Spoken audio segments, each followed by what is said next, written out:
같이 읽도록 하겠습니다. 신약성경 5페이지 정도에 있습니다. 마태복음 5장 1절에서 12절 말씀 한 절씩 교독하도록 하겠습니다. 예수께서 무리를 보시고 산에 올라가 앉으시니 제자들이 나온지라 입을 열어 가르쳐 이르시되 심령이 가난한 자는 복이 있나니 천국이 그들의 것이미요 애통하는 자는 복이 있나니 그들이 위로를 받을 것이미요 온유한 자는 복이 있나니 그들이 땅을 기업으로 받을 것이미요 이에 줄이고 목마른 자는 복이 있나니 그들이 배부를 것이미요 긍휼히 여기는 자는 복이 있나니 그들이 긍휼히 여김을 받을 것이미요 마음이 청결한 자는 복이 있나니 그들이 하나님을 볼 것이미요 화평하게 하는 자는 복이 있나니 그들이 하나님의 아들이라 일컬음을 받을 것이미요 의를 위하여 박해를 받은 자는 복이 있나니 천국이 그들의 것임이라 나로 말미암아 너희를 욕하고 박해하고 거짓으로 너희를 거슬러 모든 악한 말을 할 때에는 너희에게 복이 있나니 기뻐하고 즐거워하라 하늘에서 너희의 상이 큼이라 너희 전에 있던 선지자들도 이같이 박해하였느니라. 아멘. 네, 우리들이 산상설교, 산상순이라고 불리는 부분을 찾아 살펴보고 있는데요. 예수님께서 가르치신 천국 복음의 핵심이다 그렇게 말할 수 있습니다. 그리고 이 산상순의 가장 앞부분에 있는 이 팔복의 말씀이 어떻게 보면 천국의 헌장과 같은, 천국의 헌법과 같은 그런 부분이다. 그렇기 때문에 우리가 천국 백성이라면 어떻게 해야 되겠습니까? 이 부분만큼은 잘 알고 있어야 한다라는 것입니다. 여러분, 팔복의 첫 번째 복인 심령이 가난한 자는 복이 있나니, 그리고 마지막 8번째 복인 의를 위하여 박해를 받은 자는 복이 있나니, 그 부분이 같은 결말을 가지고 있어요. 천국이 그들의 것입니다. 여러분, 그래서 이 첫 번째와 마지막 8번째 복이 없이는 어떻게 됩니까? 천국이 우리의 것이라 말할 수가 없는 거예요. 천국이 우리의 것입니다. 하나님의 나라가 우리의 것입니다. 말하려면 반드시 어떻게 보면 천국의 문과 같은, 천국의 열쇠와 같은 이 첫 번째 복과 8번째 복을 가지고 있어야 되는 것입니다. 여러분, 그래서 우리가 천국이 우리의 것입니다 말할 수 있으려면 심령이 어떻게 돼야 됩니까? 늘 가난한 상태로 있어야 하는 것이죠. 그냥 처음에 잠깐만 이 가난한 상태로 되었다가 나중에는 부자가 되는 것인가? 그것이 아니라 늘 가난한 사람, 늘 심령이 가난한 사람, 의를 위하여 핍박을, 이것이 다른 것이 아니라 예수님을 위하여라고 말씀을 드렸습니다. 예수님을 위하여 핍박을 한 번만 받은 사람이 아니라 늘 주님을 위해서 사는 사람, 그 사람이 바로 천국이 우리의 것입니다 말할 수 있다라는 거예요. 여러분, 그래서 우리들이 하나님의 말씀을 읽으면서 우리들 날마다 주님 앞에서 심령이 가난한 사람 되기를 원합니다. 날마다 예수님을 위해서 사는 사람이 되기를 원합니다. 여러분, 그렇게 될 때 어떻게 되는 거예요? 하나님의 나라가 우리의 것입니다. 그 복이 우리에게 있는 것입니다. 여러분, 우리가 지난주에 살펴본 두 번째 복은 애통하는 자가 받는 복인데요. 여러분, 이것이 그냥 조금 눈물을 흘리고 슬퍼하는 것이 아니라 어떤 것이라 말씀을 드렸습니까? 곡하는 것이다 말씀을 드렸습니다. 자신이 하나님 앞에서 소망 없는 자임을 알고 곡하는, 정말 하나님 앞에서 죽은 자인 것을 알고 곡하는 사람이 받는 복이라는 거예요. 여러분, 우리가 성경의 예수님의 말씀 가운데 진심으로 회개한 사람이 어떤 사람인가 말씀하시면서 어떤 세리를, 바리새인과 세리가 성전에 가서 기도하는 장면을 가지고 말씀하신 적이 있습니다. 누가복음 18장에 나오는 그 세리인데요. 그런데 이 세리가 어떻게 기도합니까? 자기 가슴을 치면서 슬퍼하며 하나님께 기도하고 있어요. 여러분, 그렇게 가슴을 치면서 슬퍼하면서 하나님 앞에 나오는 사람이 되어야 한다는 것입니다. 여러분, 그리고 그 사람이 어떻게 기도하느냐 하면 하나님이여 불쌍히 여기소서 나는 죄인이로소이다. 그렇게 말을 했습니다. 여러분 우리 개역 개정 성경이 좀 무미건조하게 좀 번역을 했는데요. 여러분 세번역 성경은 이 부분을 어떻게 번역을 했느냐면 하나님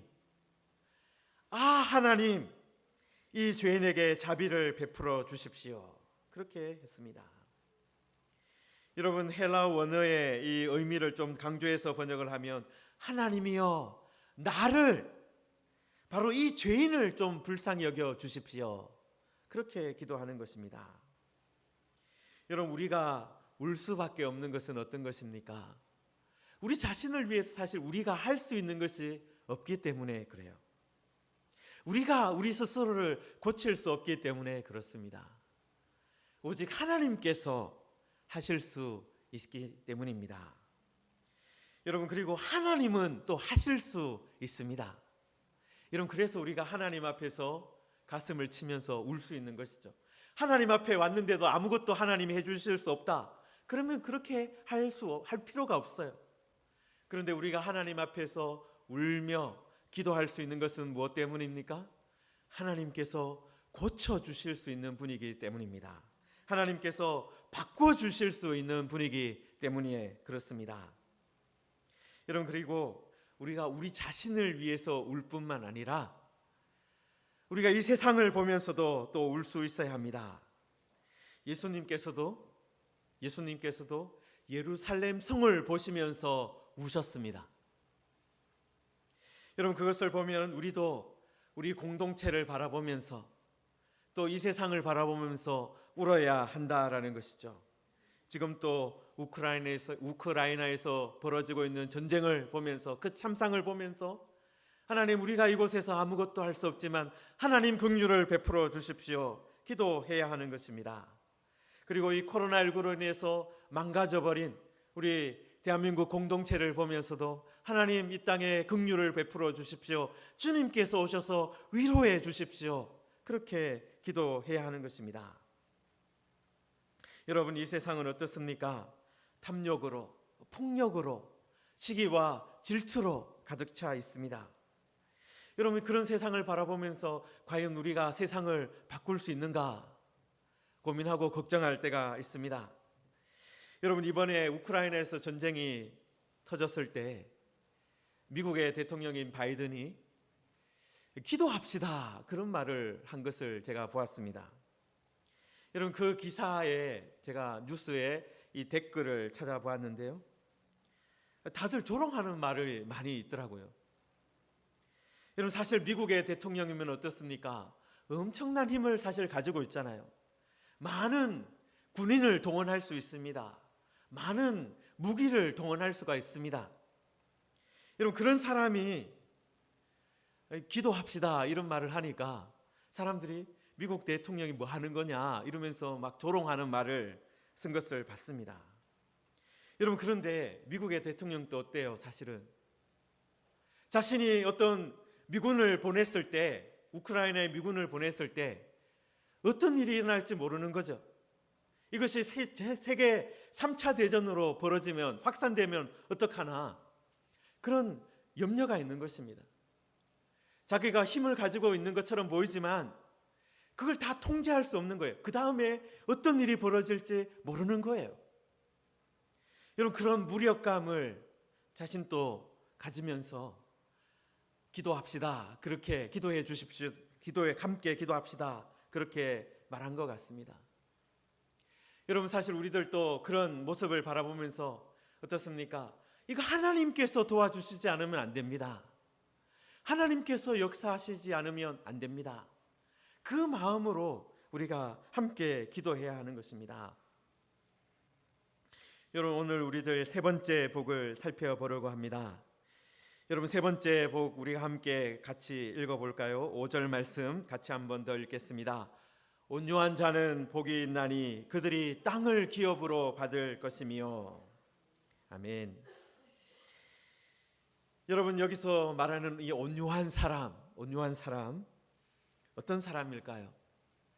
태생적으로 좀 착한 사람, 마음이 어진 사람, 그런 사람을 말하는 것일까요? 그런 사람이 부동산을 많이 갖게 된다, 그 말을 하는 것일까요? 착한 사람이 강남의 아파트를 갖게 됩니다, 그 말을 하는 것일까요? 여러분, 사실 우리들 보면 어떻습니까? 그렇지는 않은 것 같아, 그런 게 이제 느껴지시잖아요. 여러분, 그러면 이것이 진짜 의미하는 것이 무엇인지를 우리가 말씀을 통해서 좀 더 살펴보아야 할 것 같습니다. 여러분, 이 온유한이라고 이 번역된 이 헬라어는 프라우스라는 단어인데요.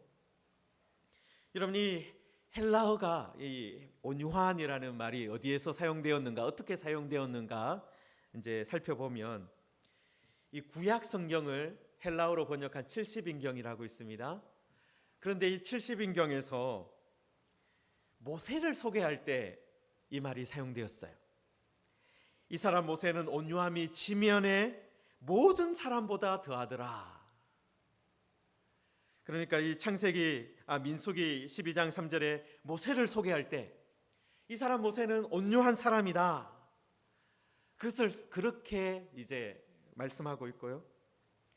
여러분, 그런데 그래서 이제 우리가 만약에 온유한 사람이 어떤 사람이냐, 그걸 찾아보려면 모세가 어떤 사람이었냐, 그걸 살펴보면 되는 거죠.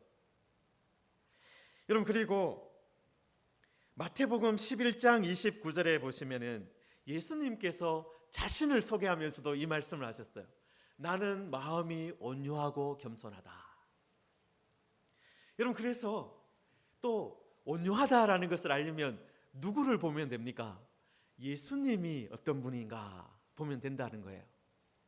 여러분, 모세가 어떤 사람이었느냐, 예수님이 어떤 사람이었느냐, 그걸 보면은 온유하다는 것이 어떤 것인지 알 수 있다. 그것을 우리가 먼저 마음에 두고 계속해서 살펴보려고 합니다. 여러분, 그리고 여러분, 이 마음이 온유한 자는 복이 있나니 그들이 땅을 기업으로 받을 것이며, 이 말씀이요, 그냥 공중에 떠 있는 말씀이 아니라, 예수님이 갑자기 생각해서 하신 말씀이 아니라 사실은 구약 성경에 있는 말씀이에요. 여러분, 시편 37편 11절 말씀, 사실 시편 37편을 지금 같이 펼쳐놓고 이제 쭉 살펴보려고 합니다. 여러분, 먼저 시편 37편 11절 말씀 잠깐 한번 펼쳐 보십시오. 구약 성경 829페이지에 있습니다. 시편 37편 11절 말씀, 이 부분을 우리 같이 한번 읽겠습니다. 그러나 온유한 자들은 땅을 차지하며 풍성한 화평으로 즐거워하리로다. 여러분, 이 시편 8편이 바로 이 시편 8복의 이 세 번째 복을 해석하는데 꼭 같이 살펴보아야 하는 말씀입니다. 여러분, 왜냐하면 이 말씀이 거듭해서 누가 땅을 차지하느냐, 그걸 계속해서 말하고 있거든요. 그런데 여러분, 1절을 37편 1절로 이제 가서 한번 보시면요, 지금 이가 다윗의 시인데 다윗이 어떤 상황에서 시를 기록했느냐 하면은, 여러분, 악을 행하는 자들 때문에 불평하지 말며 불의를 행하는 자들을 시기하지 말지어다. 여러분, 지금 그러면 어떤 상황입니까? 다윗이 지금 보고 있는 현실이 어떤 상황이에요? 악을 행하는 자들이 잘 되고 있는 상황이에요. 그러니까 시기하지 말라고 하잖아요. 뭐 막 망하고 있는데 시기하지 말라 말할 필요가 없잖아요. 지금 악을 행하는 자들이 잘 되고 있습니다. 불의를 행하는 자들이 승승장구하고 있어요. 다윗이 그런 모습을 보면서, 그리고 주변의 사람들이, 하나님의 사람들이 그런 모습 때문에 안타까워하고 있어요. 그래서 다윗이 악을 행하는 자들 때문에 불평하지 말라, 시기하지 마십시오, 그렇게 말하고 있는 것입니다. 여러분, 그리고 다윗이 2절에 보시면 어떻게 말합니까? 그들은 풀과 같이 속히 배임을 당할 것이며 푸른 채소같이 쇠잔할 것이다, 그렇게 말합니다. 여러분, 식물에는, 제 전공이 나왔는데요 뭐 이거 전공이 아니라도 다 알고 있습니다. 1년생 식물과 다년생 식물이 있습니다. 그죠? 여러분, 그런데 우리가 보통 채소로 먹는 식물들은 어떤 겁니까? 1년생 식물들이 되게 많아요. 여러분, 그런데 1년생이라고 말은 하는데 1년을 다 사는 것이 아닙니다. 사실 봄에 씨를 뿌려가지고 보통 뭐 여름이나 가을까지 살다가 죽는 거죠. 여러분, 그런데 이 1년생 식물들이 어떻습니까? 그러니까 그 짧은 시간에 자라서 싹을 틔우고 그 다음에 꽃을 피우고 열매를 맺고 하려면 어떻게 해야 됩니까? 빨리 자라야 되는 거죠. 성장 속도가 빨라야 되는 겁니다. 수개월 안에 승부를 다 봐야 하는 거거든요. 여러분, 다윗은 악을 행하는 자들, 불의를 행하는 자들을 보면서 야, 내가 이거 보니까 그 사람들이 지금 왕성해 보이는데 채소 같다. 지금 당장은 왕성해 보이지만 1년도 채 못 사는 그런 식물과 같다. 그 말을 하고 있는 거예요. 여러분, 그런데 온유한 사람들은 어떤 사람들입니까? 땅을 차지하는 사람들은 어떤 사람입니까? 시편 37편 3절에 보시면은요, 여호와를 의뢰하고 선을 행하라. 또 4절에도 보시면은 여호와를 기뻐하라. 5절에 보시면 내 길을 여호와께 맡기라. 7절에 보시면 여호와 앞에 잠잠하고 참고 기다리라. 8절에도 분을 그치고 노를 버리고 불평하지 말라. 그렇게 말씀하고 있어요.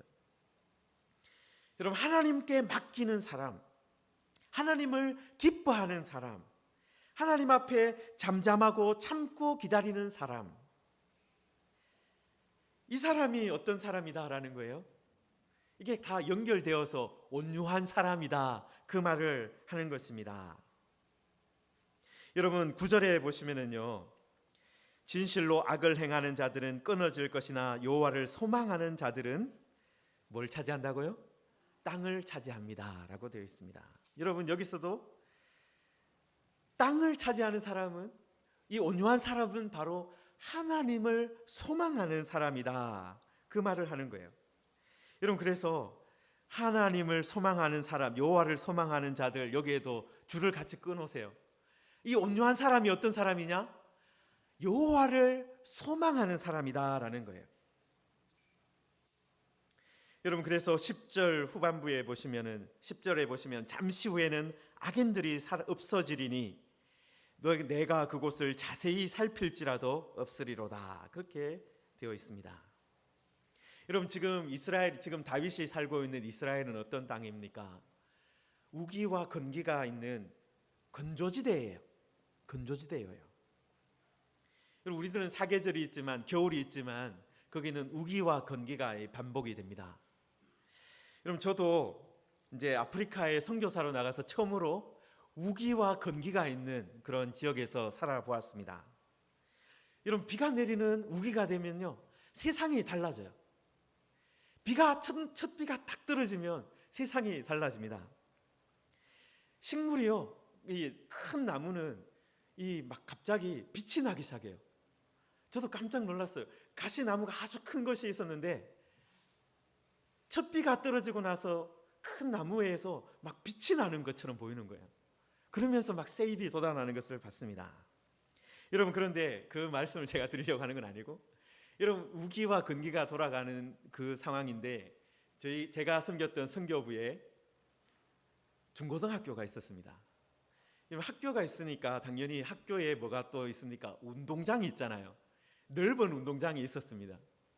여러분, 그런데 그 넓은 운동장을 이제 지키고 학교를 지키는 수위들이 몇 분이 있었는데, 그분들이 오매불망 기다리는 것이 있었어요. 우기가 오기를, 첫 비가 빨리 떨어지기를 기다리고 있어요. 왜냐하면 이 우기가 그 나라에서는 방학하고 연결되어 있어요. 우리가 겨울 방학 하는 것처럼 마치 우기가 오면은 우기하고 방학이 겹쳐 있는 거예요.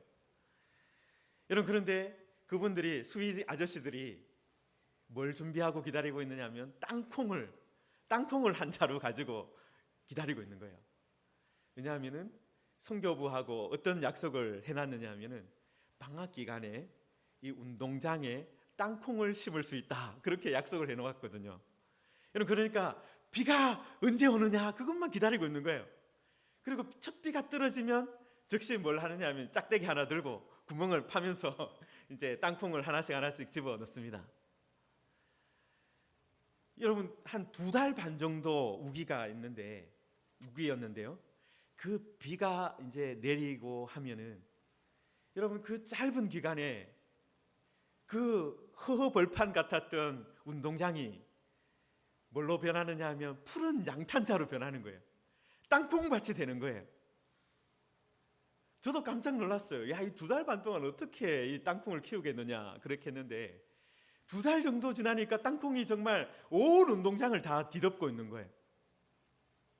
여러분, 그런데 약속이 뭐냐 하면, 성교부하고 약속이 어떻게 되어 있냐 하면은 계약하기 일주일 전에는 무조건 땅콩을 다 걷어냅니다. 그렇게 되어 있는 거예요. 여러분, 그래서 수위 아저씨들이 항상 저나 아니면 다른 분한테 와서 아깝다고 얘기를 해요. 일주일만 더 아니면 2주만 더 있으면 땅콩이 얼마나 굵어지는가를 얘기를 해요, 저한테. 저도 알죠. 그렇지만은 약속은 약속이니까 꼭 이 계약하기 일주일 전에는 다 정리를 해주셔야 됩니다. 그렇게 합니다. 여러분, 뭐예요? 그 날이 있는 거예요. 땅콩을 무조건 걷어야 하는 날이 있는 거예요. 여러분, 그 날이 지나면 온 운동장이 어떻게 되는 거예요? 다시 운동장으로 돌아가는 거예요. 아무것도 없던 그런 공간으로 변하는 겁니다. 여러분, 그 수희 아저씨들도 이제 땅콩을 다 걷어내면서 땅콩이 씨알이 작은 것 때문에 안타까워하지만 사실은 또 뭘 하느냐 하면 그걸 다 걷어서 이제 말려서 건초로 만들어서 양을 키우는 사람한테 또 팝니다. 그러니까 뭐 일거양득이죠. 다 이렇게 해서 하는 거라서 그렇게 하는데요. 여러분, 이 땅콩이 아무리 잘 자라고 있어도 계약하기 일주일 전에는 그 밭이 사실은 뭐예요? 땅콩밭이 아니라 본래는 운동장이었다는 거예요. 운동장이었기 때문에 그것을 운동장으로 돌려놔야 되는 거예요. 여러분, 이 땅이 누구의 것입니까?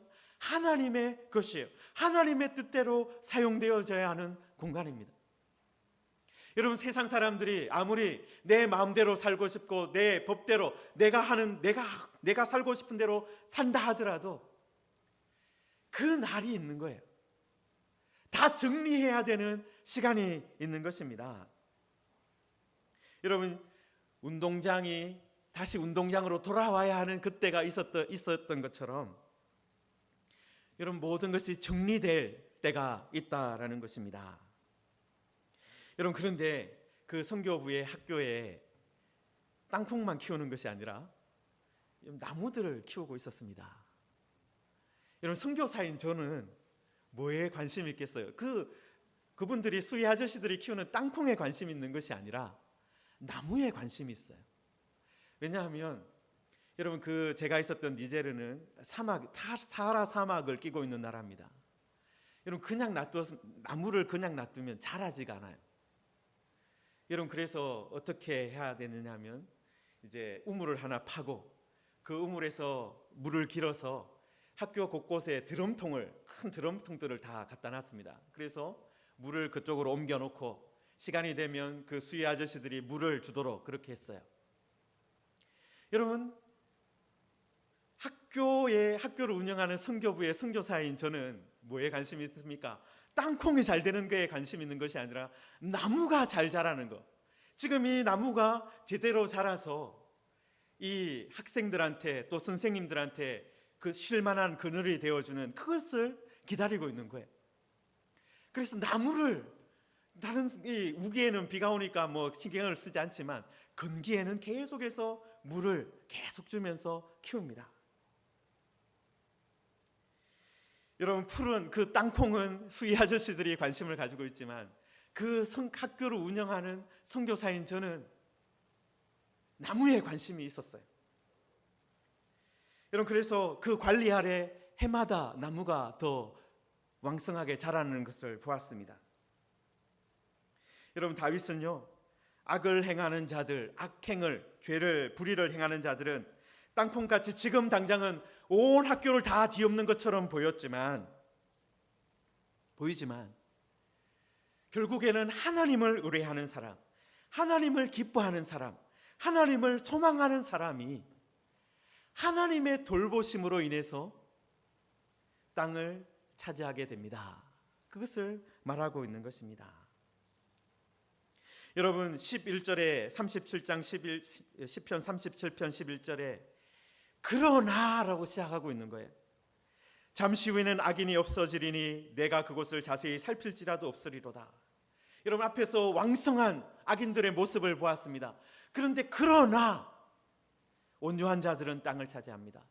앞에서는 악인들이 땅을 다 차지하고 있는 것처럼 보였지만 그러나 온유한 자들은 땅을 차지합니다 라고 말하고 있는 것입니다.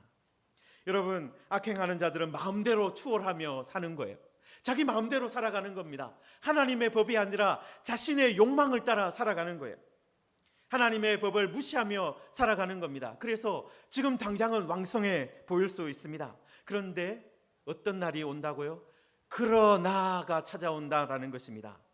그러나가 찾아오는 시간이 있다는 겁니다. 방학이 끝나는 날이 온다는 거예요. 그때는 온유한 자들이 땅을 차지하는 것입니다. 여러분 앞에서 온유한 자들은 어떤 사람입니까? 하나님을 소망하는 사람이다라는 거예요. 여러분 하나님을 소망하기 때문에, 하나님을 기뻐하기 때문에 자기가 고집 부리지 않는 거예요. 자기 욕망을 대로 사는 것이 아닌 거예요. 하나님께 맡기고 하나님께 맞추어 살아가려고 하는 겁니다. 여러분 온유한 사람은 하나님의 날이 있다 믿는 사람입니다. 여러분 13절에도 보시면 시편 37편 13절에도 보시면은 악인이, 이건 악인에 대한 거예요. 그러나 주께서 그를 비우시리니 그의 날이 다가옴을 보심이로다. 악인들이 심판받을 날이 있다라는 거예요. 여러분 그리고 그뿐만 아니라 여러분 18절에 보시면은 여호와께서 어떤 날 또 아신다 되어 있어요. 온전한 자의 날을 아신다. 그렇게 되어 있습니다. 그들의 기업은 영원하다. 여러분 악인들이 의인을 치기를 꾀하고 그 의인들을 향해서 이를 갈고 있어요. 악인들이 잘 나가고 있는 것처럼 보입니다. 그런데 하나님께서 그들을 비웃으신다. 그의 날이, 방학이 끝나는 날이 온다는 거예요. 여러분 그러면 방학이 끝나는 날이 오면 그 운동장은 학생들의 것이 됩니다. 땅콩이 아니라 학생들의 것이 되는 거잖아요. 여러분 그것처럼 악인들의 날이 끝나고 악인들의 날, 그 날이 끝나면 뭐가 찾아오는 거예요? 온전한 자의 날이 오는 거예요. 그들의 기업이 영원하다 말씀하셨습니다.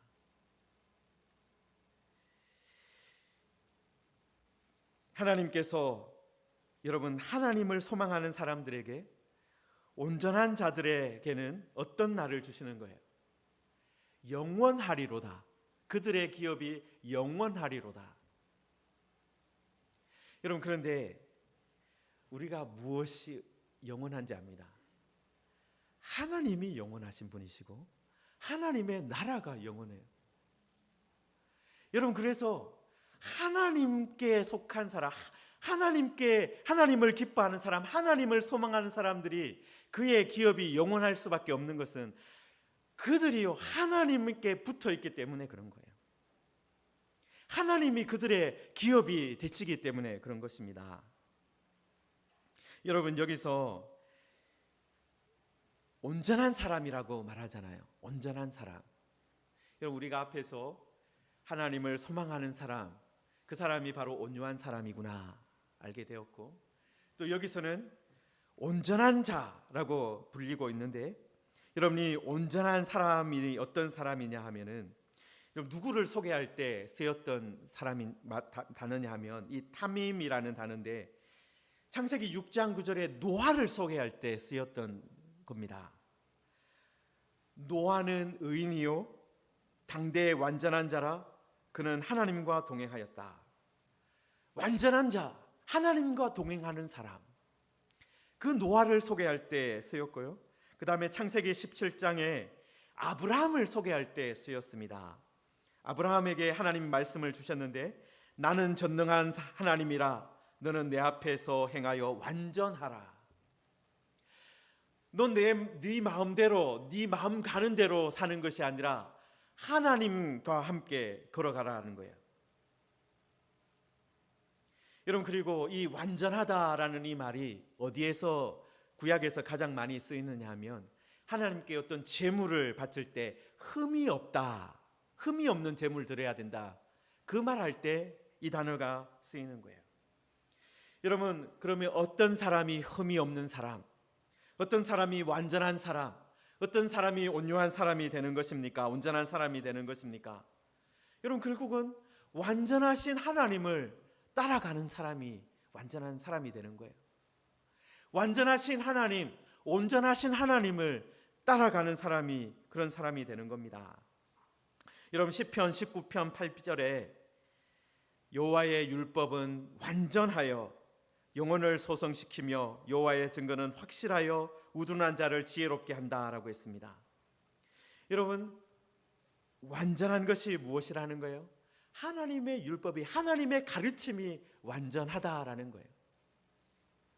그 하나님의 완전하신 말씀을 가까이 하는 사람, 여러분, 그 사람이 바로 완전한 은혜를 누리게 된다라는 것입니다. 여러분 34절을 한번, 이 시편 다시 가셨어요. 시편 37편 34절을 한번 보십시오. 여호와를 바라고 그의 도를 지키라. 그리하면 그가 땅을 차지할 것이다. 여러분, 여기서도 어떻게 말씀하고 있습니까? 하나님의 도를 지키라. 하나님의 도를 지켜라. 하나님의 도를 지켜라. 여러분, 그리고 31절에 보시면은, 시편 37편 31절에 보시면 여기에 아주 중요한 말씀이 하나 있습니다. 그의 마음에는 뭐가 있습니까? 하나님의 법이 있어요. 하나님의 법이 있다. 여러분, 다윗은 계속해서 어떤 사람이 온유한 사람이다 말하고 있는 거예요. 하나님을 기뻐하는 사람, 하나님을 소망하는 사람, 하나님 앞에서 완전한 사람은 어떤 사람이냐? 그 마음에 말씀이, 하나님의 법이 있는 사람이다라는 거예요. 여러분, 사람들은 다 욕망을 가지고 있습니다. 내 마음대로 살고 싶어 합니다. 여러분, 그런데 이 하나님의 사람은, 이 온유한 사람은 어떤 거예요? 마음에 하나님의 법이 있어서 욕망을 제어하는 거예요. 이렇게 사는 것이 하나님의 뜻이 아니구나. 하나님의 뜻이 무엇인가, 하나님의 법이 무엇인가를 살펴보면서 주의하는 거예요. 여러분, 완전한 하나님의 율법을 그 마음에 가지고 있어야 합니다.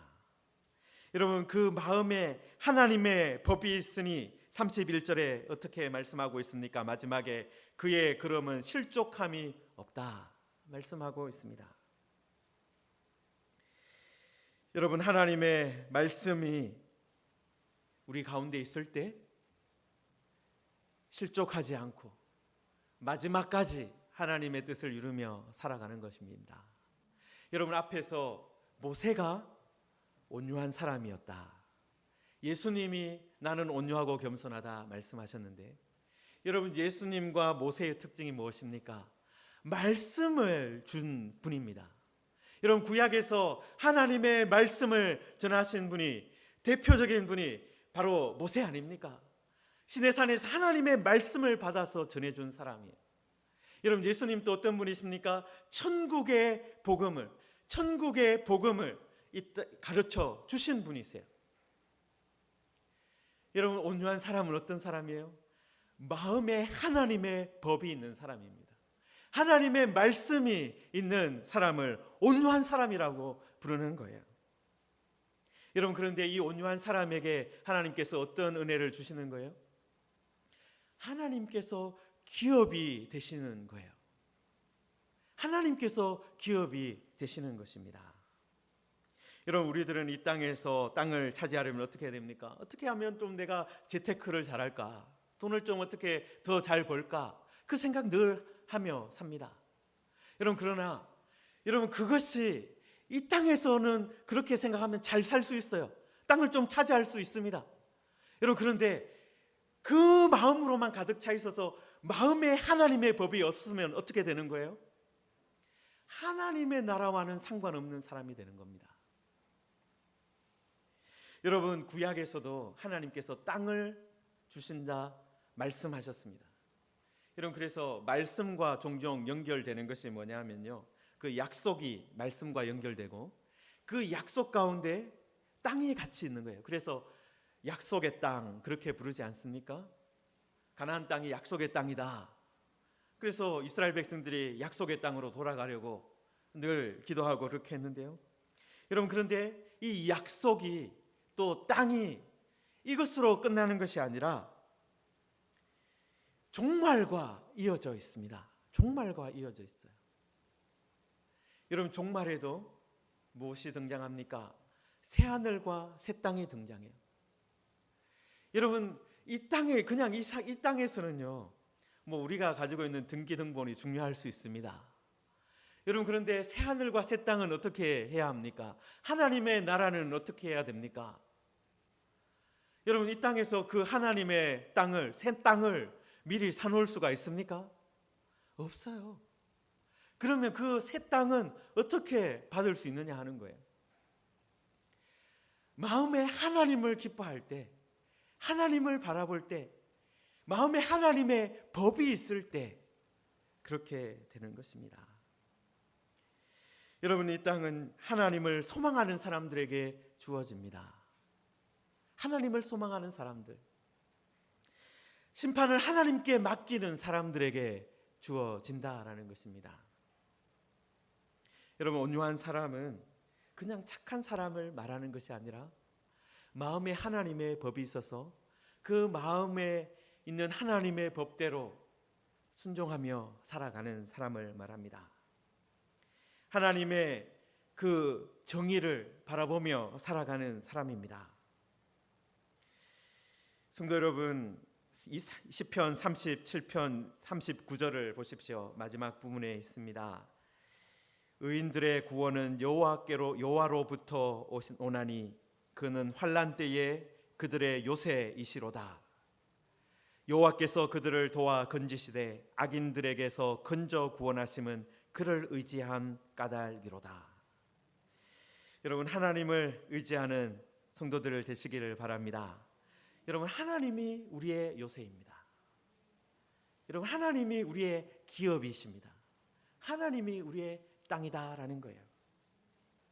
여러분, 이것을 바라보고 우리가 살아갈 때 그냥 이 땅에서 그냥 땅을 좀 차지하는 정도가 아니라 하나님이 우리의 모든 것 되시고 하나님이 우리의 요새 되시고 하나님이 우리의 반석 되시는 그런 복을 받게 될 것입니다.